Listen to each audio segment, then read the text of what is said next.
Buenas noches a todos los que nos encontramos en este lugar, que es ya como una comunidad de encuentro muy linda que vamos caminando mes con mes, webinar con webinar y taller con taller. Este día vamos a tener el webinar de Santa Teresa de Jesús y la búsqueda de la verdad. ¿Quién nos va a acompañar en este proceso? Nos acompaña Isabel Ferrando Soler, conocida también como Isa.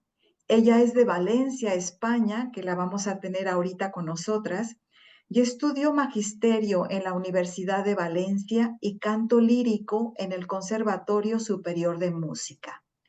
Durante años se dedicó a la docencia y a la dirección de coros juveniles, trabajando también como profesora de canto de lenguaje musical y piano. O sea, es una persona que, ya verán, lleva la música por dentro y la exterioriza en todo lo que hace y en lo que vive. Existencialmente, ella se dice que fue una niña muy inquieta y profundamente convencida de que Dios existe y tiene mucho que ver con el sentido de la vida, con nuestra mirada y con todo lo que somos y hacemos. Por lo tanto, eso le llevó a estudiar ciencias religiosas en la Universidad y Cultura Contemporánea en la Universidad de Navarra. Y en 2022 publicó su primer libro de la mano de la editorial Grupo de Comunicación Loyola. El libro se titula Perdón por no ser sutil. Es un libro en el que ella se atreve a hacerse todas las preguntas que nunca fue capaz de formular en clase, y en la que aborda el tema del sentido de la vida y cómo encontrar en el Dios o encontrarnos en el Dios que habita entre los pucheros. Los pucheros es una frase muy de Teresa de Jesús, donde es los trastos de la cocina, podríamos decir. En todo lugar está Dios, eso es importante, y sobre todo más en nuestro corazón y en nuestro ser. Actualmente compagina su trabajo como miembro del equipo de comunicación del Gobierno General de la Compañía de Santa Teresa de Jesús y también con la Escuela Coral de Pequeños Cantores de Valencia, en la que dirige dos de las corales juveniles y es profesora de lenguaje musical y técnica vocal. Además, forma parte del equipo de redacción del periódico Hace Prensa y escribe para la revista online Pastoral SJ de los Jesuitas y Orar de los Carmelitas. Así que dejo con ustedes a Isa para que ella nos lleve a este conocimiento más profundo de Teresa de Jesús y de la búsqueda de la verdad. Adelante, Isa. Bienvenidas. Bueno, pues muchísimas gracias, Re, por esta presentación. Muchísimas gracias por invitarme a participar en este webinar y muchísimas gracias muy particularmente a cada una de las personas que están hoy aquí escuchándome en este ratito en el que me gustaría, bueno, pues que pudiéramos hablar en torno a la figura, a la persona de Teresa de Jesús y más concretamente en torno a la relación que ella mantuvo siempre desde el principio de su vida y hasta el final de su existencia con la verdad, con la búsqueda de la verdad. Voy a compartir ahora un momentín pantalla para que puedan ver una presentación, que puedan ir siguiendo un poquito. Espero que se pueda ver bien.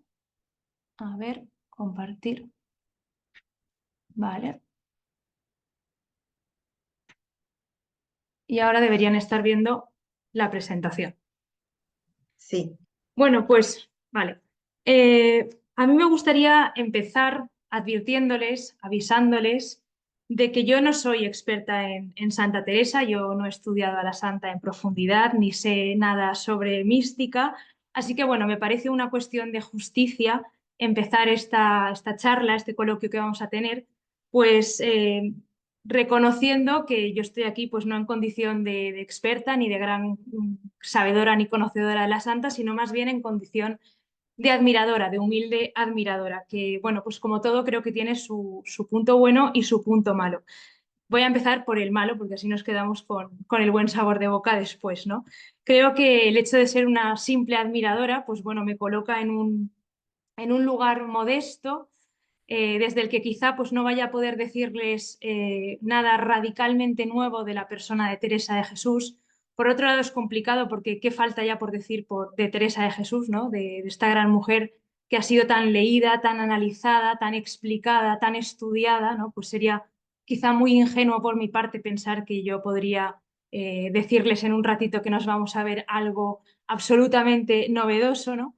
Pero por otro lado, bueno, pues el hecho de colocarme desde ahí, desde ese lugar así como más discreto, me permite también colocarme desde un lugar como más familiar, más íntimo, incluso si se me permite, un lugar en el que quizá pues me puedo liberar, entre comillas, un poco de esa cierta rigidez que a veces exige el ambiente académico y bueno, colocarme un poco más desde la experiencia, ¿no? Desde la entraña, desde el corazón, desde donde al final pues pasan las cosas importantes de la vida, ¿no? Y bueno, pues yo también, como ella, como Teresa, aunque salvando por supuesto las enormes distancias que me separan de ella, pues soy una mujer buscadora, lo he sido siempre, inquieta, preguntona, curiosa, andariega, si queremos utilizar el lenguaje más teresiano. Y yo creo que las personas que somos así, un poco, bueno, pues inconformistas, críticas, y me atrevería a decir sin conocerles de nada, que también algo de esto tendrán ustedes, porque si no, no estarían aquí un martes por la tarde en el que seguro que tendrían ustedes cosas mucho mejores que hacer que venir a escucharme. Pues bueno, yo me atrevería a decir que las personas que somos así, cada uno en su nivel o en su, bueno, pues cada uno desde su perspectiva y desde su vida, ¿no? Pero las personas que somos así, con siempre dispuestas a hacernos una pregunta más, yo creo que a ese tipo de personas nos pasan cosas raras. No entro en si buenas o malas, porque no se trata aquí ahora de hacer juicios de valor, pero sí raras en tanto que poco habituales, ¿no? Y bueno, pues una de esas cosas raras que a mí me ha pasado en la vida por ser así es que en un determinado momento, por circunstancias que si entrara a detallar aquí me comería todo el tiempo de la charla, me encontré con el libro de la vida de Santa Teresa. Para ese momento yo, la verdad es que de Santa Teresa no sabía absolutamente nada, pero como soy curiosa, pues lo abrí sin saber muy bien qué me encontraría ahí y bueno, la verdad es que no lo pude cerrar hasta que no lo terminé, lo leí del tirón, como si se tratara del thriller más apasionante de la historia de la novela negra. Y bueno, la verdad es que me fascinó. Ese libro me cambió la vida. Es verdad que después de esa primera lectura del libro de la vida, tan selvática, tan impulsiva, tan salvaje casi, ha habido lecturas más progresivas, más sosegadas, más guiadas, más acompañadas, ¿no? En las que he podido ver bueno, pues que efectivamente en una primera lectura pues me salté muchos detalles, me salté muchos matices, ¿no? Pero doy por buena, por muy buena de hecho esa primera lectura, porque me hizo que me quedara con ganas de seguir leyendo. Y bueno, pues eso hice. Después del libro de la vida, pues continué con las moradas, con Camino de Perfección, con fundaciones, con las cartas, ya de una manera un poco más sistemática y un poco más organizada, ¿no? Y bueno, pues a mí Santa Teresa me cambió la vida y desde ahí es desde donde me gustaría hablar. Yo me comprometo en esta charla, en este rato que vamos a compartir, a, como diría Teresa, a no decir nada, no decir cosa que en mí o por verla en otras o en otros, pues no tenga por experiencia, ¿no? Porque bueno, pues, ¿por qué hablar en realidad hoy de Teresa de Jesús, ¿no? Porque hay tantos, se puede hablar de tantas cosas, hay tantos webinars posibles, pues, ¿qué tiene que decir una mujer que vivió hace 5 siglos a una mujer del siglo XXI que aún no tiene 30 años? Creo que aún me puedo considerar joven, 29 y medio. Eh, pues yo creo que mucho, ¿no? Porque yo abrí ese libro sin tener ni idea de lo que me iba a encontrar y sin embargo o sea, descubrí un horizonte enorme que cada vez se iba haciendo más grande conforme iba avanzando en la lectura, un horizonte que quizá alguno pueda pensar que hace referencia a un horizonte espiritual, ¿no? Porque Santa Teresa es monja contemplativa además, es doctora de la Iglesia, santa, mística, pues a lo mejor uno cree que al acercarse a ella, pues con lo que se va a encontrar es pues, con cosas de monjas, ¿no? Con un tratado de oración, de mística, elevado para solamente algunos elegidos, ¿no? Y bueno, sí es cierto que al final Santa Teresa habla de oración, todo lo que dice está relacionado con la oración, pero es que el concepto de oración de Santa Teresa es tan amplio que realmente de qué no habla Santa Teresa cuando habla de oración, ¿no? Realmente Santa Teresa es una fiel defensora, una firme defensora de que solo Dios basta. Probablemente sea de las frases más conocidas de Santa Teresa, pero es que Santa Teresa habla de un Dios que se mueve entre pucheros, ¿no? Y al reivindicar la cotidianidad como espacio como lugar de encuentro, ¿no? y de unión con Dios, pues en realidad no deja fuera absolutamente nada, ¿no? Y bueno, pues eso es algo que vas descubriendo conforme la vas leyendo y te va atrapando porque te das cuenta de que efectivamente Santa Teresa te habla de oración, pero que ese concepto de oración tiene unos tentáculos muy largos y que llegan a muchos ámbitos de tu vida, el espiritual, por supuesto, pero también el social, el relacional, el psicológico, el humano, el antropológico. Y bueno, pues yo creo que en un momento en el que pues vivimos un poco como dormidos, como anestesiados, ¿no?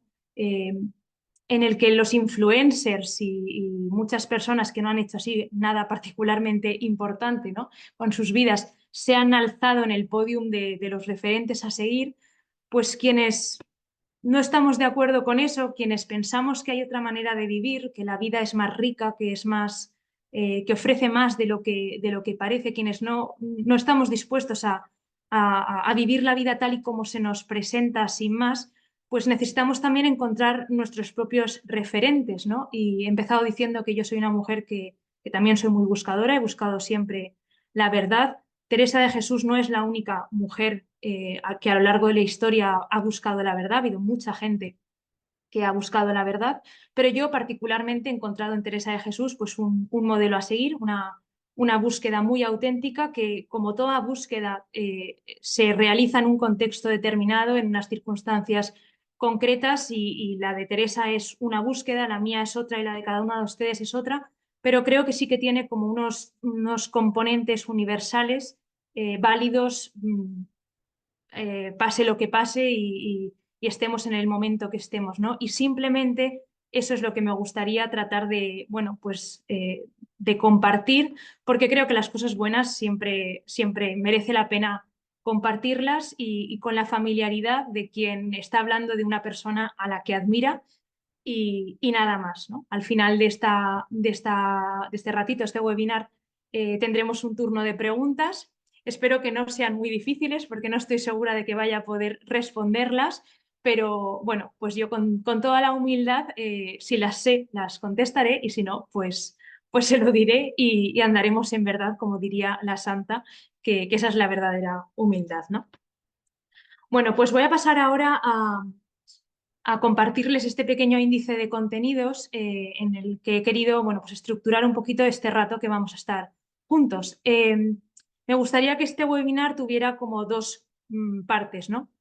Una primera parte que englobaría los 4 primeros puntos y una segunda parte que englobaría el último y quinto punto. La primera parte va a ser un pelín más teórica, ya lo siento, pero creo que es necesaria. Intentaré ser lo más ligera y liviana posible, pero creo que sí es necesario por contextualizar y dado que vamos a hablar de Santa Teresa y de su relación con la verdad, pues tener claro a qué nos referimos cuando hablamos de que Santa Teresa busca la verdad.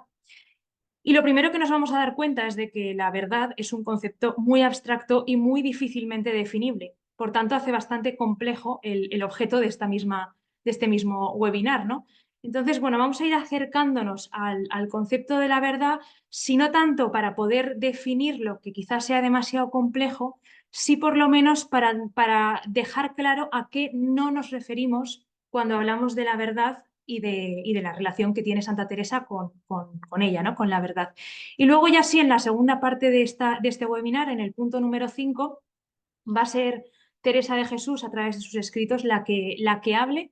Yo ahí me voy a callar y simplemente me voy a dedicar a ordenar un poquito, lo cual es una tarea bastante compleja porque Santa Teresa es una mujer que menos ordenada es cualquier cosa, pero voy a tratar de, bueno, de poner más o menos en evidencia el camino nada lineal y nada progresivo, pero con final feliz, que ella realiza hasta encontrar la verdad y hasta vivir en consecuencia, en coherencia con esa verdad. Bien, pues pasamos al primer punto y vamos a tratar de definir qué es la verdad, ¿no? Y lo primero que nos encontramos es con un problema gordo, y es que la verdad es un concepto abstracto cuyos límites no están nada bien definidos. Por tanto, es muy difícil dar una definición precisa, concisa de lo que es. Si yo ahora mismo les dijera qué es una silla, pues probablemente a cada uno de ustedes les vendría una imagen distinta a la cabeza, pero silla al fin y al cabo, ¿no? Quizás algunos pensaran en una silla más grande, más pequeña, de un color, de otro color, de una textura, de otra textura, pero hay una idea general de lo que es una silla y cada uno pues luego la concreta en conceptos distintos de silla. Sin embargo, no ocurre lo mismo con la verdad. De hecho, por ejemplo, podríamos sacarle una foto a una silla, cada uno a una silla distinta, y si me las enviaran a mi WhatsApp, pues yo recibiría unas cuantas fotos de sillas, todas ellas distintas, pero sillas. No podemos hacerle una foto a la verdad. A lo sumo, quizá lo más cerca que podemos estar de hacerle una foto a la verdad es hacerle una foto a un hecho verdadero. Por ejemplo, si yo le saco una foto a un niño que en una pizarra está escribiendo que 2 más 2 son 4, le estaré haciendo una foto a un hecho matemáticamente verdadero, pero no le estaré haciendo una foto a la verdad, porque no se puede, ¿no? Es demasiado grande, es demasiado inabarcable. ¿Qué pasa? Que la especialidad vital del ser humano, lo que mejor se nos da a hacer es justamente lo contrario: acotar, enmarcar, hacer tangible, empequeñecer ante lo que nos excede, ante lo que nos es demasiado grande, ante lo que no comprendemos, ante lo que no somos capaces bueno, de aprehender, pues nosotros necesitamos concretar. Aunque por el camino, pues siempre que ponemos un límite o una frontera, pues necesariamente decapitemos, guillotinemos, empequeñezcamos, ¿no? Entonces, bueno, pues esta tendencia tan natural del ser humano, que tiene también su lado bueno y su lado malo, pues es necesaria, y en muchas ocasiones pues tenemos que valernos de ella. Entonces, bueno, pues yo ahora voy a intentar, si no definir qué es la verdad para saber de qué habla Santa Teresa cuando hablamos de que ella busca la verdad, voy a por lo menos tratar de decir qué es lo que no es la verdad en Santa Teresa, o qué es la verdad que ella no, cuál es la verdad que ella no busca. Y para ello me voy a aproximar a la verdad según los diferentes ámbitos del saber. Porque al final la verdad es algo tan abstracto, tan amplio, ¿no? Que está como diseminado en todos los ámbitos del saber, ¿no? Entonces, bueno, no están aquí todos los ámbitos del saber, pero sí creo que están los que pueden a lo mejor generar más confusión. Según la filosofía, por ejemplo, se nos dice que la verdad es la correspondencia entre una afirmación y la realidad, ¿no? Por ejemplo, la muerte es inevitable. Pues esto es un hecho, ¿no? Todos sabemos que antes o después nos vamos a morir, y como está científicamente demostrado, ¿no? Pues la filosofía dice que esa afirmación es verdadera. No es esta la verdad que busca Santa Teresa, aunque Santa Teresa, que es una gran pensadora, una gran filósofa en el fondo, no nos debería sorprender que si abriéramos cualquiera de sus obras nos encontráramos con muchas frases filosóficamente verdaderas. Y es que una mujer que busca la verdad religiosa, que ahora entraremos ahí un poquito más adelante, esa es la verdad que busca Santa Teresa, pues casi que colateralmente, casi que por accidente, va a buscar también la filosófica, pero digamos que no es, o sea, que por ahí pasa por casualidad, como medio para el fin último, pero no como fin último, ¿no? Las ciencias naturales, por ejemplo, nos dicen que la verdad se relaciona con la verificación empírica, ¿no? Entonces, una teoría se considera verdadera si está respaldada por evidencias observables y experimentables. Por ejemplo, la ley de la gravedad, ¿no? Todos hemos comprobado que si lanzamos un objeto al aire, pues este objeto ni flota ni se va hacia arriba, se va hacia abajo, lo cual demuestra que los objetos con masa se atraen entre sí. No tenemos constancia, no hay constancia de que a Santa Teresa le gustara especialmente la ciencia o los números. Ella era una mujer claramente de letras, pero probablemente si le hubiera gustado la ciencia, si hubiera ido por la rama de los números, probablemente a ella estas cuestiones naturales, de verdad natural, le hubieran atraído por la misma razón que hablábamos antes de la verdad filosófica, ¿no? Porque al final la persona que busca la verdad, pues la busca en todos los ámbitos del saber. Pero no es esta tampoco la verdad que busca Santa Teresa. Tampoco es la verdad ética, y eso que está llenísima de verdades éticas, su vida y sus escritos.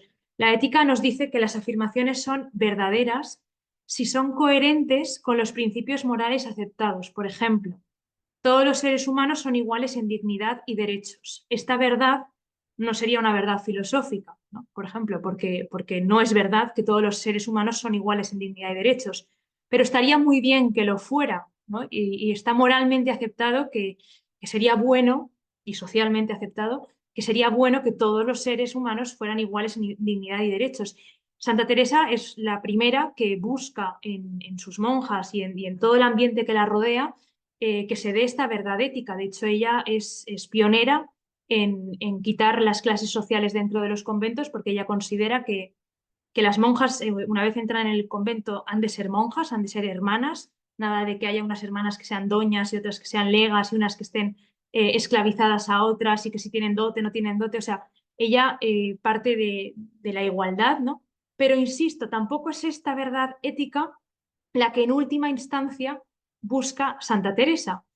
Para entender la verdad que busca Santa Teresa nos tenemos que ir al ámbito de la religión. Y desde la religión se nos dice que la verdad puede variar significativamente entre diferentes tradiciones y creencias, pero que tienen algunos aspectos en común. Y aquí, antes de pasar de diapositiva, me parece que tengo que hacer un pequeño paréntesis, porque claro, si se nos dice que la verdad religiosa depende, básicamente, de la religión que se profese, pues no hace falta ser demasiado inteligente para darse cuenta de que ahí hay un cierto error, ¿no? O la verdad no es tan absoluta o alguna religión no está en lo cierto, alguna religión se equivoca. Y bueno, yo no soy experta en religiones, ni siquiera en la mía, pero, pero bueno, yo no quiero entrar demasiado en profundidad en este tema porque creo que daría para muchísimo, para debatir muchísimo, pero creo que sí que hace falta aclarar que en realidad, si nos vamos a lo más nuclear de cada religión, si nos vamos a lo más esencial, a lo que en esencia quedaría si desapareciera todo lo de alrededor, pues en realidad yo creo que descubriríamos con cierto asombro que no es tan distinta cada una de las religiones, que en el fondo todas las religiones parten de la idea de que existe un ser superior, infinito, que es amor, que ama y que el ser inferior o la criatura o como le queramos llamar puede establecer una relación con ese ser superior, se puede dejar amar por ese ser superior y que de hecho en esa relación es en la que se juega el sentido de la vida, ¿no? En cómo de bien o de mal juegue esa partida con el creador, pues dependerá el sentido de la vida. Simplemente digo esto así como muy brevemente por no meterme más en este asunto que ya digo, creo que podría llevarnos muchísimo tiempo, pero porque me parece que es importante recalcarlo, ¿no? Que no. Luego ya, bueno, pues esta necesidad que tenemos, como decía hace un momentito, ¿no? De acotar, de poner límites, de poner fronteras, de marcar distinciones, pues ha hecho que a lo largo de la historia, ¿no? Pues las religiones hayan ido como marcando su propia parcela, diferenciándose unas de otras, poniendo el foco en unas cosas o en otras, incluso llegando a hacer auténticas atrocidades en nombre de esa religión y de esa verdad, ¿no? Pero en esencia, yo creo que si vamos a la raíz, ¿no? A lo nuclear de cada religión, pues nos encontraremos con que en el fondo el mensaje es muy parecido, ¿no? ¿Y qué es la verdad según la religión y por qué decimos que Teresa de Jesús cuando habla de que busca, cuando hablamos de que busca la verdad, hablamos de que busca una verdad religiosa? Pues básicamente para que una verdad se pueda considerar una verdad religiosa deben pasarle cuatro cosas. La primera de ellas, la más importante, la que sin ella no hay nada más, no hay absolutamente nada más, es que debe ser una verdad revelada. ¿Y qué significa esto? Pues que es una verdad que no depende de la fuerza de voluntad de nadie, no depende de los puños, de los codos.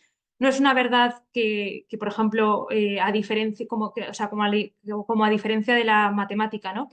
que a lo mejor pues necesita de una determinada inteligencia o incluso que puede depender de la fuerza de voluntad de alguien que diga, pues mira, yo no me levanto de la silla hoy hasta que no descubra la ley de, no sé, la teoría de Pitágoras o lo que sea, ¿no? Eso no sirve en la verdad religiosa. La verdad religiosa es revelada. La verdad religiosa nunca, nunca, nunca parte de uno, ¿no? De uno mismo. Nunca, o sea, uno no se sienta y dice hasta que hoy no se me revele la verdad religiosa, yo de aquí no me levanto. No, no depende de cómo de inteligente seas, ni de cómo de guapo, ni de feo, ni de listo, ni de tonto. Viene siempre de fuera a adentro o de arriba a abajo, pero como se le quiera llamar, da igual, la metáfora es lo de menos. La cuestión es que no depende de uno, ¿no? Eso es súper importante. Pero igual de importante que el hecho de que haya una revelación sin la cual, insisto, no hay nada que hacer, es el siguiente punto, que es la experiencia personal. La revelación divina al final es como una especie de primera toma de contacto, como una especie de toque en la espalda, ¿no? San Juan de la Cruz incluso hablará de herida que duele y que provoca placer en partes iguales. Es una especie de, no sé, como sí, de herida, de agujerito, ¿no? Que se nos hace y a partir del cual hay que empezar a tirar. Es como una especie de hilo rojo del cual hay que empezar a tirar y hay que tirar de verdad. O sea, no tiras solo, esto no es automático, hay que tirar, o sea, nos tenemos que implicar. O sea, hay una primera llamada, un primer toque en la espalda, pero después de eso hay que ponerse manos a la obra, si no, tampoco sirve de nada. Y ese ir tirando del hilo nos tiene que implicar a todos los niveles. Nuestra vida tiene que cambiar a nivel ético, a nivel moral, a todos los niveles, ¿no? O sea, si no hay una implicación real, si no hay un cambio real en nuestra vida, si esa revelación no viene a ponernos la vida patas arriba, sino viene a reivindicar que es en medio de los pucheros donde nos lo jugamos todo, de donde depende nuestra adhesión a la verdad, pues no, ni es verdad ni es nada, ¿no? Y por último, tiene que ser absoluta. ¿Qué significa que sea absoluta? Pues que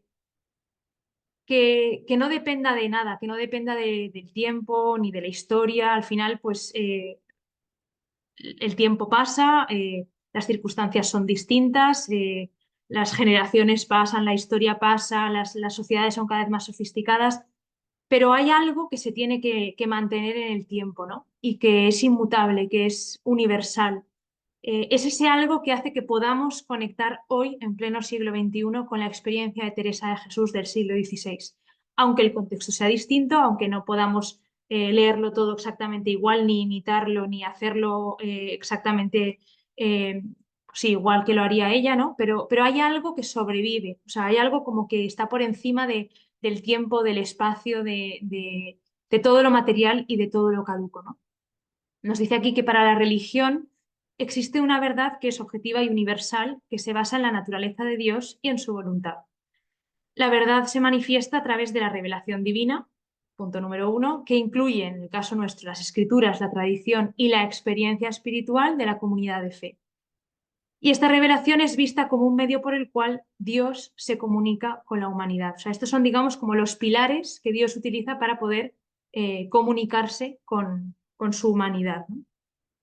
Y concretamente en la religión cristiana, en el Nuevo Testamento, Jesús se identifica como la verdad, ¿no? Jesús dirá, yo soy el camino, la verdad y la vida, lo cual implica que la verdad no es solo un conjunto de proposiciones, sino una relación viva con Cristo que se va desarrollando a lo largo de la vida.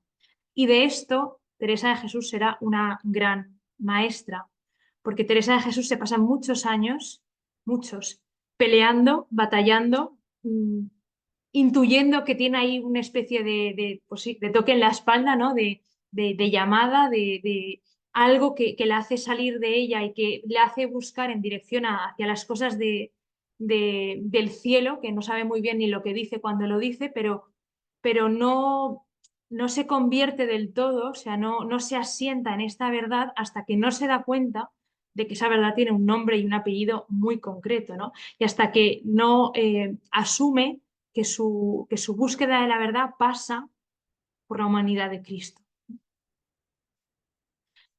Bien, entonces, ¿qué consecuencias tiene la existencia de una verdad religiosa en la vida de una persona? Porque Puede ser bueno, pues que sí, que exista una verdad religiosa, vamos a suponer que sí, que existe, pero también puede ser que esa verdad no implique nada, ¿no? Igual que, bueno, pues existe, no sé, el teorema de Pitágoras y a mí personalmente, y con perdón de los matemáticos, pero no me incumbe en nada en mi día ordinario, ¿no? O sea, me daría igual que ahora me dijera, no, en realidad es mentira, el teorema de Pitágoras no se cumple. Pues yo, con todos mis respetos, seguiría durmiendo exactamente igual que hasta ahora, ¿no?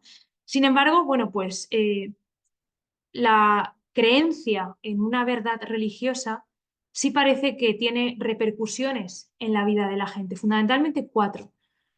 La primera es que proporciona un sentido existencial. Claro, concebir la vida como vocación, como proyecto, como respuesta a una voluntad que tiene Dios para ti, pues descarta la idea del azar o del libre albedrío, ¿no? Si creemos que cada ser humano realmente está pensado y amado con anterioridad, pues no somos meras coincidencias, no somos fruto de la suerte, ¿no? Y eso, pues, de entrada, yo creo que a todos nos gusta más que creer lo contrario, ¿no? También nos proporciona una guía moral y ética, ¿no? O sea, al ordenar la vida hacia una verdad absoluta, de alguna forma también se ordenan las pequeñas y las grandes decisiones éticas del día a día, ¿no? Si el criterio de discernimiento entre el bien y el mal ya no soy yo mismo, si yo ya no soy el centro de todo, pues a lo mejor puede ser que si a mí, por ejemplo, mi ginecólogo me ha dicho que el niño que espero viene con muchísimos problemas y yo crea bueno, pues me debo deshacer de él porque no va a ser feliz, a lo mejor si me abro a la posibilidad de que yo no soy el centro del universo, de que mi criterio no es el único, a lo mejor me puedo plantear que ese niño, pues no sé, que a lo mejor viene con la sentencia de estar anclado en una silla de ruedas, pues va a poder encontrar otros motivos para ser feliz, ¿no? Aunque no pueda caminar. Igual que hay tantas personas que pueden caminar y que no son felices, ¿no? Entonces, bueno, de alguna manera, creer en una verdad religiosa nos ayuda a tomar decisiones difíciles en las que a veces pues, necesitamos como sobrepasarnos a nosotros mismos, ¿no? En tercer lugar, también nos ofrece, nos da la posibilidad de sentirnos parte de algo más grande, ¿no? Cuando al final las personas de manera más o menos consciente, nos tendemos a juntarnos con quienes pues viven la vida de una manera parecida a la nuestra, con quienes comparten nuestros valores, ¿no? Y bueno, pues esto evita que nos sintamos diluidos, digamos, en la inmensidad del mundo, ¿no? Compartir valores y forma de vida, pues siempre genera comunidad y siempre crea lazos que pueden venir muy bien en algunos momentos de la vida, ¿no? Y por último, pues ayuda, el hecho de creer una verdad religiosa ayuda mucho a manejar el sufrimiento, ¿no? Eh, si creemos que la vida es simplemente la materialidad de la vida, si negamos la opción de que haya más vida después de esta, si cerramos la puerta, digamos, a la trascendencia, pues en realidad la vida tiene sentido en tanto que en tanto que estamos vivos y sanos, ¿no?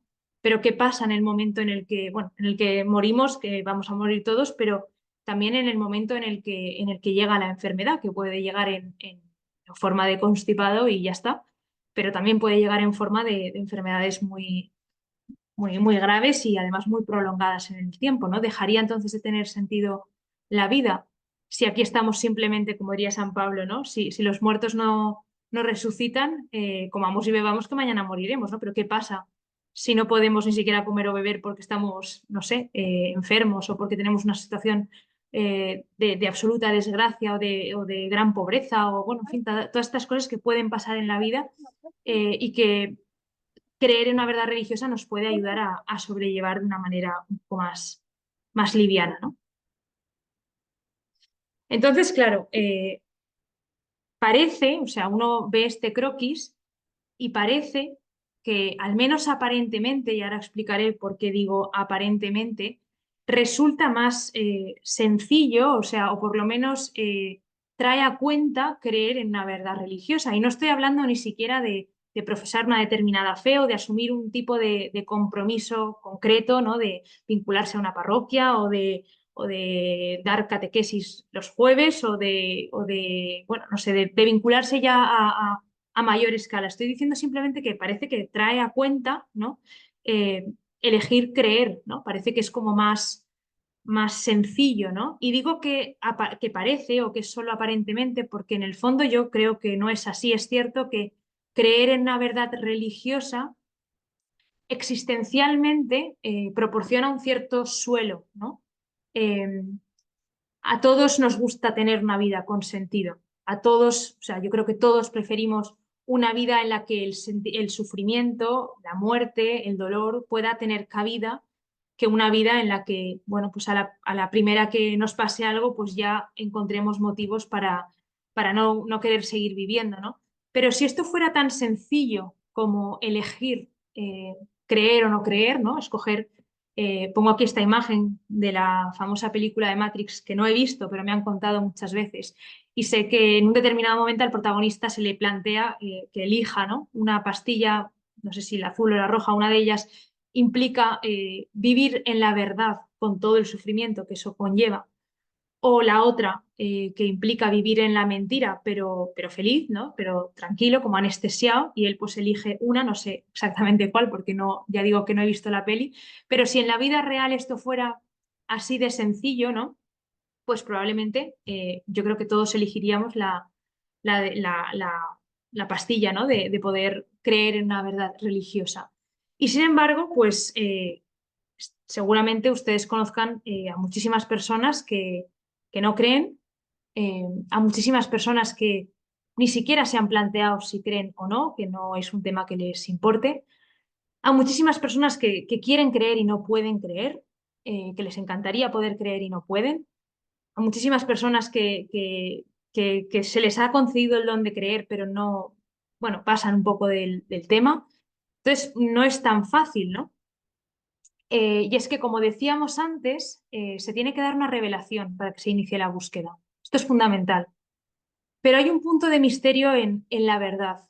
Eh, Algunos quieren creer y no pueden, ¿no? Estábamos diciendo. Y eso es porque al final la verdad tiene que ver con Dios. Y Dios es verdad que se ha hecho hombre, se ha bajado, se ha acercado a nosotros, se ha hecho tangible, se ha hecho pequeño, ha nacido en un pesebre y ha muerto en una cruz.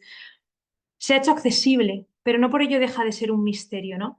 Si consiguiéramos saberlo todo sobre Dios y todo sobre la verdad, pues dejaríamos de ser criaturas, ¿no? Nos convertiríamos en dioses, o al revés, o Dios se convertiría en criatura, ¿no?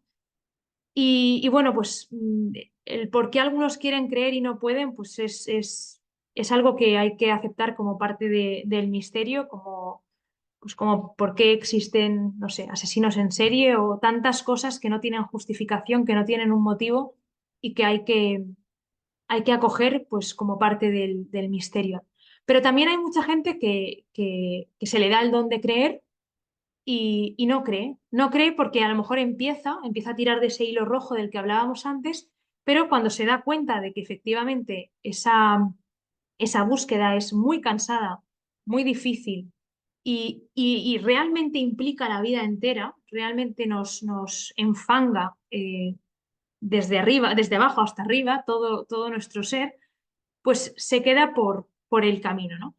Y creo que en esa búsqueda Santa Teresa nos puede ayudar muchísimo, porque Santa Teresa, que es doctora de la Iglesia, que es mística, que es santa, que es maestra de oración, y podríamos pensar que a lo mejor pues lo hizo todo rápido y bien y a la primera, pues la verdad es que no. La verdad es que aquí en España decimos, no sé si allí se dice, que mal de muchos consuelo de tontos, ¿no? Yo creo que alivia mucho, a mí por lo menos me alivia mucho ver que una mujer de la talla de Santa Teresa, pues lo hizo tan mal, le costó tanto, se equivocó muchas veces y creo que por eso su búsqueda, su proceso nos puede ayudar tanto, porque si ella sufrió tanto, pues cuánto más vamos a sufrir nosotros, pero cuánta también más esperanza vamos a tener, ¿no? Si ella lo pudo hacer, pues también nosotros podremos hacerlo, ¿no? Ahora les voy a poner un pequeño fragmento de un vídeo de la serie de Santa Teresa, que no sé si la habrán visto, si no la han visto la recomiendo mucho, está en YouTube, son 8 capítulos y cuenta así un poquito rápido la vida de Santa Teresa, pero da una panorámica muy buena.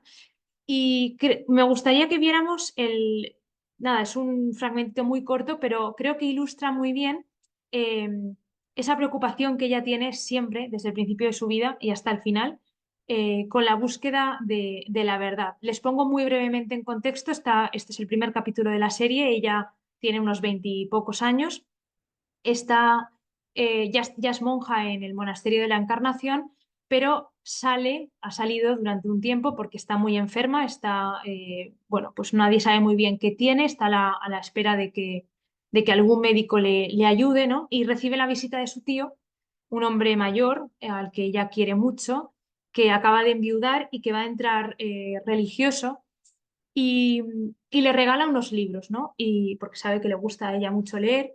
Y bueno, pues tiene ahí una conversación que no voy a anticipar para no hacer spoiler, pero que creo que es muy reveladora. Fíjense sobre todo en la cara de Santa Teresa porque creo que nos va a dar muchas pistas. Vale, bueno, pues yo creo que aquí se ve muy bien en la cara de Santa Teresa eh, esa especie de desazón, ¿no? Porque es que siempre creo que las cosas van a ser de otra manera, más grandes. Y lo dice como con la boca pequeña, como avergonzada, porque sabe que no tiene motivos para decir eso, porque su vida ya es grande, su vida ya es buena. Ella lleva ya un tiempo en la Encarnación, en el monasterio, es una monja muy virtuosa, muy querida, eh, tiene fama por todas partes de ser simpática, graciosa, buena, y sin embargo tiene ahí como ese algo, esa cosa que no sabe ni siquiera lo que es, que no sabe ni cómo nombrar, que le hace, bueno, pues intuir que las cosas podrían ser de otra manera, más grandes, ¿no? Pues así de desubicada está Teresa, ya cuando lleva un tiempo en la encarnación, pero lo que me parece asombroso de ella es que nunca se rinde, ¿no? O sea, ella va pasando vamos a ir viendo, ¿no? Que va pasando por diferentes momentos, diferentes etapas, da un paso adelante y retrocede 6 hacia atrás, pero nunca cesa en esa búsqueda que en el fondo es la que le mantiene activa y la única por la que en realidad vive. Les he puesto aquí un pequeño eje con los momentos así como más importantes de la vida de Santa Teresa. Y bueno, pues en el medio he dejado la conversión porque creo que realmente marca un antes y un después en su vida. Yo me voy a centrar en la primera parte de su vida, desde su infancia hasta ese momento, hasta la conversión, porque creo que es ahí, en ese periodo, que son 39 años lo que pasa en ese periodo, ¿no?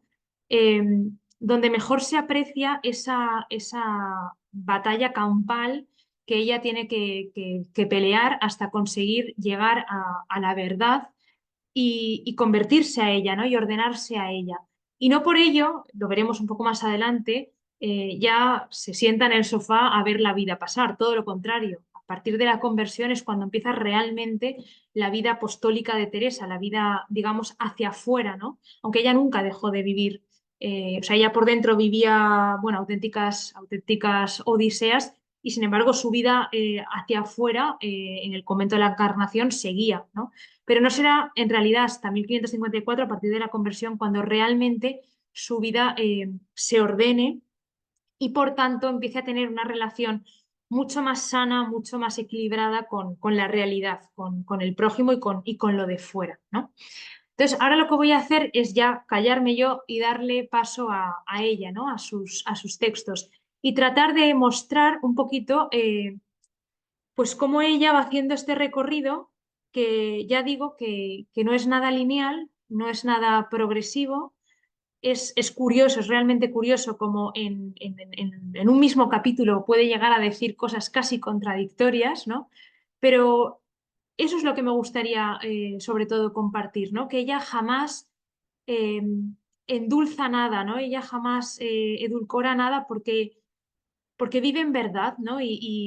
y aunque le cueste, aunque no entienda, aunque a veces ella misma se desquicie con su propia interioridad porque no la llega a entender, sigue hacia adelante, a trompicones, pero sigue hacia adelante, ¿no? Entonces ahora ya sí le doy paso a ella. Bien, pues nos situamos ahora en su infancia y en su primera juventud, años 1515 a 1535 más o menos, en el libro de la vida, capítulo 1, principio, principio, principísimo, ¿no? Está hablando de cómo jugaba, perdón, con su hermano Rodrigo a las cosas de la época, ¿no? Porque a lo mejor uno piensa, caray, pues si ya de pequeña jugaba a ser mártir, pues ya apuntaba maneras. Bueno, no necesariamente, ¿eh? Porque hay que pensar que en la época no existía Netflix, ni Instagram, ni tele, entonces los niños pues jugaban a imitar lo que veían, ¿no? Y lo que veían era pues mucha gente que se iba a misiones a evangelizar, entonces pues bueno, jugaban a eso, ¿no? Y nos dice en el primer capítulo del libro de la vida: como veía los martirios que por Dios las santas pasaban, parecíame compraban muy barato el ir a gozar de Dios y deseaba yo mucho morir así, no por amor que yo entendiese tenerle, sino por gozar tan en breve de los grandes bienes que leía haber en el cielo. O sea, ella ya tiene ahí como el deseo de verdad, o sea, está jugando, pero en el fondo ya hay algo como que ella de ese juego le atrae, ¿no? O sea, eso de los grandes bienes del cielo. Ella tiene una personalidad súper grandilocuente y súper impulsiva y súper extrema. Entonces ella todo lo que sean las grandes cosas, todo lo que sea extremoso, pues le tira, ¿no? Le atrae. Dice un poquito más adelante en ese mismo capítulo: en pronunciar esto mucho rato, el para siempre, siempre, siempre, jugando con su hermano, era al Señor servido me quedase en esta niñez imprimido el camino de la verdad, ¿no? O sea, como que ella ya es muy consciente que desde bien pequeña, aun jugando, pues ella ya tenía ahí como ese deseo de verdad. Un poquito más adelante, en el capítulo 3 nos narra, eh, bueno, pues una etapa un poquito ya más adelante en la que, bueno, ya entrada en la adolescencia, eh, empieza a tener una época como más difícil, pero en el fondo, bueno, pues normal, habitual en la adolescencia. Es relativamente normal en la niñez, pues tener como estos deseos, ¿no? Relacionados con lo religioso. Muchos niños ante el misterio pues reaccionan con mucha más curiosidad que los adultos, pero también es bastante normal ir perdiéndolo con el paso del tiempo y ella pues en ese sentido fue una persona muy normal y tuvo una adolescencia pues muy adolescente, muy coqueta. Bueno, pues eh, su padre tenía un poco de miedo, él era viudo, pues a que esta niña le hubiera salido un poco demasiado abierta, ¿no? Entonces decide ingresarla en una especie de internado, ¿no? Como para que la pongan un poco firme. Y ella ahí, que es un internado regido por monjas, pues ella que es muy lista y muy observadora, en esas monjas percibe ya también, porque ella en el fondo como ya ha tenido como ese toquecito en la espalda, ya tiene como ese instinto también para oler la verdad, ¿no? Entonces, ella hay algo en esas monjas que huele, ¿no? Que huele y que detecta que es verdadero, ¿no? Y concretamente con una tiene como mucha confianza y empieza a hablar otra vez de todo esto que en el fondo nunca ha dejado de importarle, pero que bueno, pues durante la adolescencia pasa a ocupar un discreto segundo plano, ¿no? Y dice: comenzó esta buena compañía, esta religiosa, a desterrar las costumbres que había hecho la mala y a tornar a poner en mi pensamiento deseos de las cosas eternas y a quitar algo la gran enemistad que tenía con ser monja, que se me había puesto grandísima. Claro, ella empieza a ver a las monjas, empieza a intuir que por ahí va la verdad, que estas monjas viven en verdad y le aterra pensar que a lo mejor ella tenga que ir por ahí, ¿no? Entonces, bueno, empieza a entrar otra vez como en diálogo con toda esa dimensión, con su pelea y su lucha, pero entra en diálogo con ella, ¿no? Dice: comencé a rezar muchas oraciones vocales y a procurar con todas me encomendasen a Dios, que me diese el estado en que le había de servir. Aquí ella ya hace un clic, ya hay un cambio, ¿no? O sea, ella como que se ha dado cuenta de que si quiere realmente vivir en verdad, eh, tiene que ponerse delante de Dios. Ya no habla de las cosas eternas, ya no habla de una cosa así como abstracta, ya habla de Dios y de un estado concreto que Dios le tiene que revelar para que ella pueda ser feliz, ¿no? mas todavía deseaba no fuese monja, que este no fuese Dios servido de dármele, aunque también temía casarme. Claro, es que Santa Teresa era muy lista y todavía estaba como en un proceso espiritual muy incipiente, ¿no? Entonces, eh, ella pues tiene ese deseo, ¿no? Pues de poner su vida, perdón, en manos de Dios, pero con condiciones. Monja no, porque no me apetece. Pero es que casada tampoco, porque ella veía, ¿no? La vida de las mujeres casadas de la época y no era nada atractiva para ella. Ella que era una mujer tan libre, tan culta, tan curiosa, pues sabía que en muchos casos casarse implicaba en esa época, bueno, pues renunciar a la libertad y renunciar también a la cultura, ¿no? Entonces, lo de monja no le hacía mucha gracia, pero es que lo de casada casi que menos, ¿no? Entonces empieza ahí una especie de batalla ya de negociaciones, ¿no? Aunque fueron los días que estuve pocos, con la fuerza que hacía en mi corazón las palabras de Dios, así leídas como oídas, y la buena compañía, vine a ir entendiendo la verdad de cuando niña. ¿Ves? Vuelve otra vez a su infancia, de que no era todo nada y la vanidad del mundo, y cómo acababan en breve, y cómo acababa en breve, y a temer si me hubiera muerto, cómo me iba al infierno. Y aunque no acababa mi voluntad de inclinarse a ser monja, vi era el mejor y el más seguro estado, y así poco a poco me determiné a forzarme para tomarlo. Santa Teresa le tenía pavor a la muerte, le tenía pánico, y le tenía pánico sobre todo porque como era muy lúcida y era muy inteligente, ella, y también porque estaba muy cerca de la verdad, aunque ella no lo supiera todavía, ella se veía mucho, tenía mucha capacidad de verse por dentro. Y a pesar de que ella sabía que proyectaba una imagen bastante aceptable, bastante buena, que la gente la tenía en consideración, ella a sí misma se consideraba muy ruin. Y ella creía que si de repente moría, cosa que le aterraba porque veía que podía pasarle, en una época en la que bueno, pues la esperanza de vida era muchísimo, muy inferior a la que puede ser ahora, pues tenía muchas papeletas de ir al infierno, o eso pensaba ella, ¿no? Y entonces eso le aterra, dice, bueno, pues si sola me pierdo, ¿no? Porque ella es muy consciente de que ella por sí misma no puede, porque es muy ruin. Casada no me apetece porque no voy a poder ser libre, pues voy a tener que ser monja. Pero así como con un espíritu terrible, la verdad. O sea, cualquier promotor vocacional hoy en día la hubiera dejado fuera del convento y mira lo que nos hubiéramos perdido. Pero es verdad que las motivaciones de Santa Teresa para entrar en el convento, pues menos espirituales, fueron cualquier cosa, ¿no? Vuelve a decir aquí, en esta batalla estuve 3 meses, forzándome a mí misma con esta razón que los trabajos y pena de ser monja no podía ser mayor que la del purgatorio, y que yo había bien merecido el infierno, que no era mucho estar lo que viviese como en un purgatorio, y que después me iría derecha al cielo, que este era mi deseo, ¿no? Porque ella sigue ahí con la idea de yo quiero el cielo, quiero la verdad, quiero las cosas buenas, pero soy mala, soy ruin, entonces voy a hacer algo por intentar evitar mi destino. Y con este movimiento de tomar estado, más me movía un temor servil que el amor. Claro, ella no puede dejar de darse cuenta en todo momento de lo que está haciendo. Y ella es consciente de las motivaciones reales que tiene detrás, ¿no? Para tomar la decisión que toma, pero bueno, no sabe hacerlo de otra manera y entonces, pues con toda la determinación, ¿no? Porque ella cuando hace algo lo hace de verdad, pues entra en la encarnación. ¿Y qué pasa? Que nada más entrar, eh, ella tiene grandes sueños, piensa que, bueno, pues que ha hecho lo mejor que podía hacer para salvarse y sin embargo, pues la primera piedra aparece pronto, ¿no?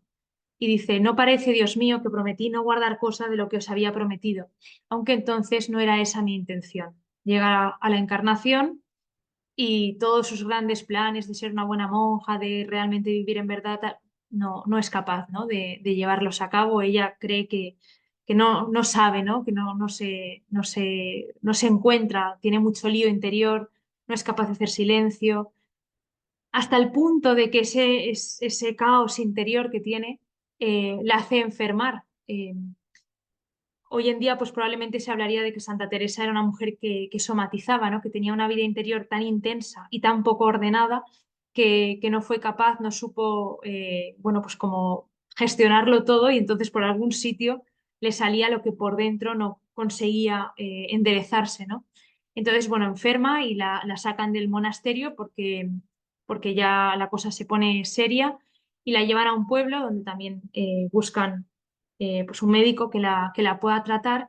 Y esto a ella le va bastante bien porque eh, al estar enferma, al estar apartada del monasterio, claro, quizá nos estamos imaginando los monasterios de hoy en día, ¿no? En monasterios pues, con pocas hermanas, mayores, donde reina el silencio y la soledad, pero los monasterios de la época estaban muy lejos de ser algo así, ¿no? Eran monasterios en los que había muchísimas monjas, en la Encarnación había en torno a 200 monjas, con sus respectivas familias, clases sociales, se salía, se entraba mucho.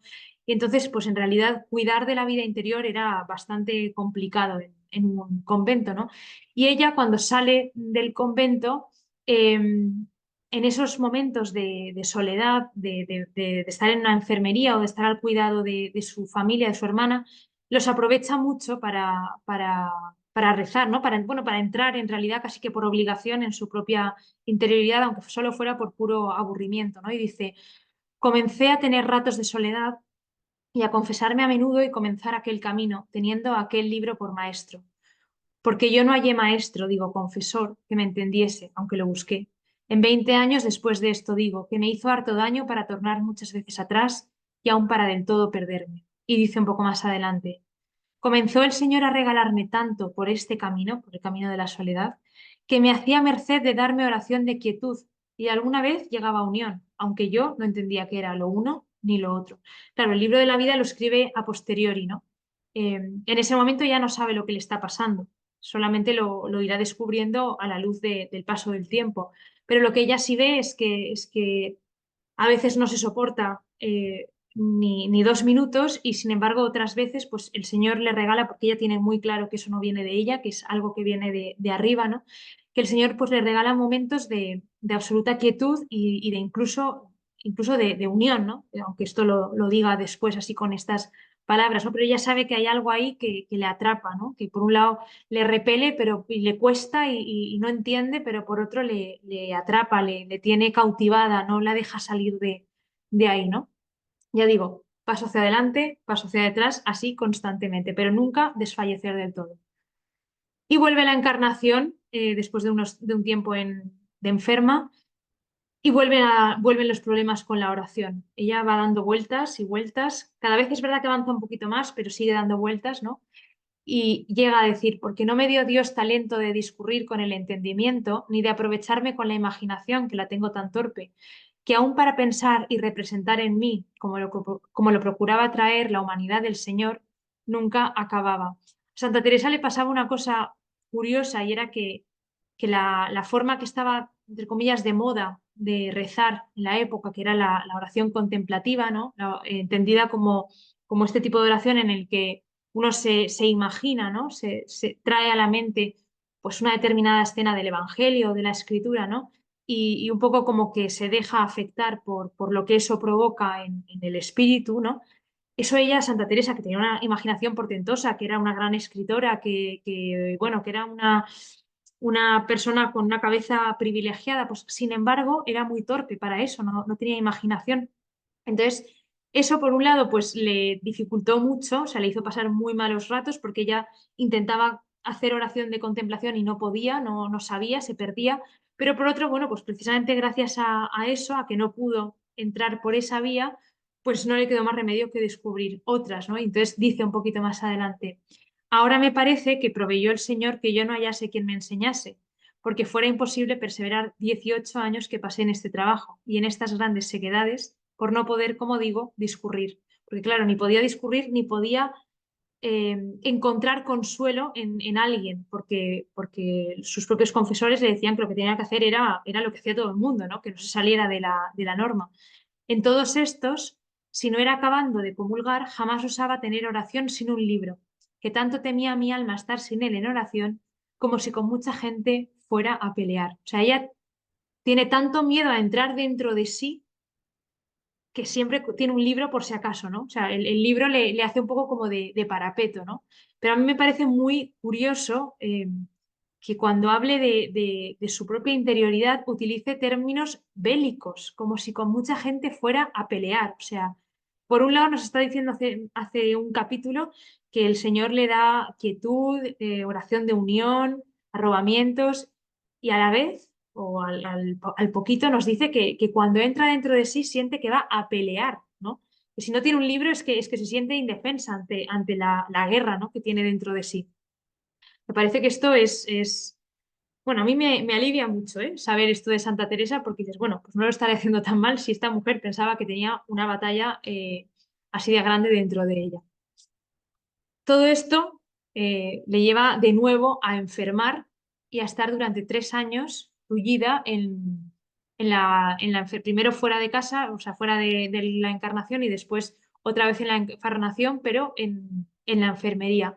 Y de nuevo, pues todo este tiempo de enfermedad, de quietud, de silencio, pues ella lo dedica, casi que porque no le queda otra, bueno, pues como a tener ratos de intimidad, ¿no? Y dice, quedóme deseo de soledad, amiga de tratar y hablar con Dios.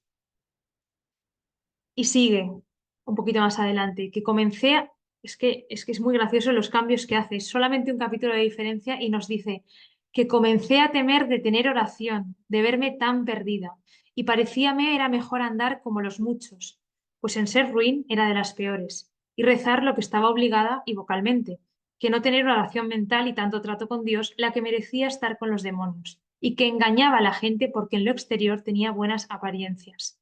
Esto a ella le pesaba muchísimo, el hecho de saber que ella, de cara a la galería, tenía una cierta reputación y sin embargo, por dentro, pues siempre como con este sin vivir, ¿no? Pasaba una vida trabajosísima porque en la oración entendía más mis faltas. Por una parte me llamaba a Dios, por otra yo seguía al mundo. Dábanme gran contento todas las cosas de Dios, pero teníanme atadas las del mundo. Y en esta tensión que ella es capaz de ver con tanta lucidez, se va a mover durante muchos años, muchos, porque ella, como es tan lúcida, se da cuenta de todo lo que le pasa, pero no sabe cómo hacerlo. O sea, por un lado ella quiere ceder a lo que siente que Dios le pide, pero es que por otro, ella, que es humana, muy humana, terrenal hasta la médula, pues también quiere tirar hacia su lado, ¿no? Entonces hay ahí como una especie de tensión que la lleva durante mucho tiempo hasta que finalmente en el año 1554 y ante la imagen de un Cristo muy llagado, tiene lugar su famosa conversión. eh, en la... ¿Cómo? Ay, a ver, creo que alguien está diciendo algo. Ah, vale, ya está. Vale. Dice al final en su conversión, era esta imagen de Cristo muy llagado y tan devota que en mirándola, toda me turbó de verla tal, porque representaba bien lo que pasó por nosotros. Fue tanto lo que sentí de lo mal que había agradecido aquellas llagas, que el corazón me parece se me partía, y arrójeme cabe él con grandísimo derramamiento de lágrimas, suplicándole me fortaleciese ya de una vez para no ofenderle.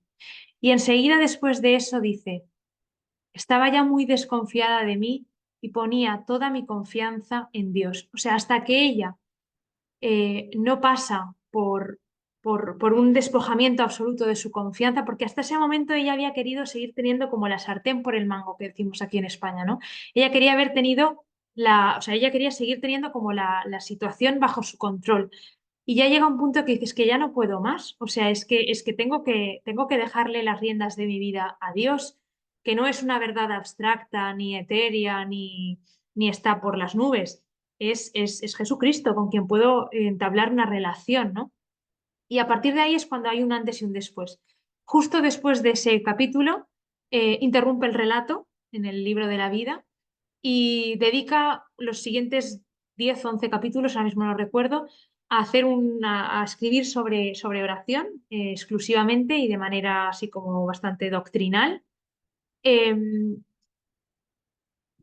y después de eso, después de ese tratado de oración, llegamos al capítulo 22 del libro de la vida, que es un capítulo que dedica exclusivamente a la humanidad de Cristo, porque ella efectivamente no se convierte hasta que no asume, hasta que no comprueba y hasta que no empieza a vivir asumiendo que la verdad no es otra que Cristo, ¿no? Que tiene un rostro concreto, que tiene una cara, un nombre y apellido, y dice, he visto claro que por esta puerta, por la puerta de la humanidad de Cristo, hemos de entrar si queremos nos muestre la soberana majestad grandes secretos. Y es ahí, a partir de ahí, cuando ella realmente se convierte, ¿no? Y cuando su vida empieza a dar frutos, ¿no? A partir del capítulo 22, ella dice, es otro libro nuevo de aquí en adelante. Digo, otra vida nueva. La de hasta aquí era mía, ¿no? O sea, era yo la que estaba llevando mi vida y la que tenía en última instancia el motor, ¿no? El timón. La que he vivido desde que comencé a declarar estas cosas de oración es que vivía Dios en mí, ¿no? A partir de aquí ya he llegado a la verdad y ya desde aquí, ¿no? Y bueno, pues quizá alguien podría pensar, ah, bueno, pues ya está, ¿no? Por fin llegó a la verdad. Bueno, pues ya hizo lo que tenía que hacer, pues ya se puede jubilar, ¿no? Ya se puede sentar en un sofá a ver la vida pasar. Y que va, nada más lejos de la realidad. Al revés, la verdadera vida apostólica, la verdadera vida, digamos, exterior de Teresa, ¿no? Empieza ahí, empieza en el momento en el que ella ya, desde una verdad conquistada, digamos, desde un lugar que ya le da ese suelo, ¿no? Existencial desde el que poder moverse, no exento de tensiones, de dudas. Ella es una mujer muy crítica y muy y que se pregunta mucho las cosas y va a seguir dudando siempre, ¿no? Pero ya tiene como la vida ordenada, ¿no? O sea, ya hay algo de lo que ya no va a dudar nunca, ¿no? Y de lo que, y desde donde puede como respirar, ¿no? Y a partir de ahí, de hecho, si vemos la vida de Teresa, pues va viento en popa a toda vela, ¿no? Observamos por un lado un crecimiento espiritual y místico brutal que se, que se acelera hacia el final de la vida. Será ahí también, a partir de todo esto, cuando inicie la reforma del Carmelo, porque ella vea pues que no hay una coherencia, ¿no? Entre lo que se dice y lo que se hace, entre lo que está llamada a ser y lo que realmente es cuando está como monja en la encarnación. Entonces es cuando, bueno, pues ella decide, bueno, decide o se deja implicar por otras y empiezan a trabajar juntas en hacer algo radicalmente nuevo. Bueno, nuevo que viene en realidad de Elías, pero bueno, pues, distinto a lo que había. Empieza a enfrentarse a un montón de gente dentro y fuera de la iglesia, dentro y fuera del convento también. Empieza a escribir muchísimo, gracias a lo cual pues hoy tenemos todas las obras que tenemos suyas. Y empieza a fundar también los Carmelos. Así que, bueno, menos quietecita en un sofá después de su conversión, se quedó en cualquier sitio, ¿no? O sea, ella, por eso digo que la verdad, por eso decía un poquito antes, ¿no? Que creer en una verdad existencial, pues aparentemente sí que es más fácil, sí que nos ayuda, ¿no? Pero en la realidad no es cierto que nos endulce la vida, ¿no? Ni que sea como la pastilla roja esta que hace que, bueno, pues que vivamos en una realidad así un poco infantilizada, ¿no? Todo lo contrario, o sea, Santa Teresa, a partir de que se convierte, digamos, a la verdad, su vida adquiere un compromiso impresionante con la realidad, ¿no? Pero ya lo hace desde un sitio como muy existencialmente muy cómodo, entre muchas comillas, ¿no? O sea, ya no vuelve a dudar, ya no tiene, o sea, ya su afectividad está como ordenada, sus prioridades están ordenadas, ya tiene una serenidad de base, ¿no? Que aunque en la superficie pueda haber muchos, bueno, pues muchos jaleos, ¿no? Porque es una mujer vamos, que habla con todo el mundo, que se pelea con todo el mundo, pero de base, ¿no? Esa confianza en Dios ya está puesta y no se la puede quitar nada ni nadie.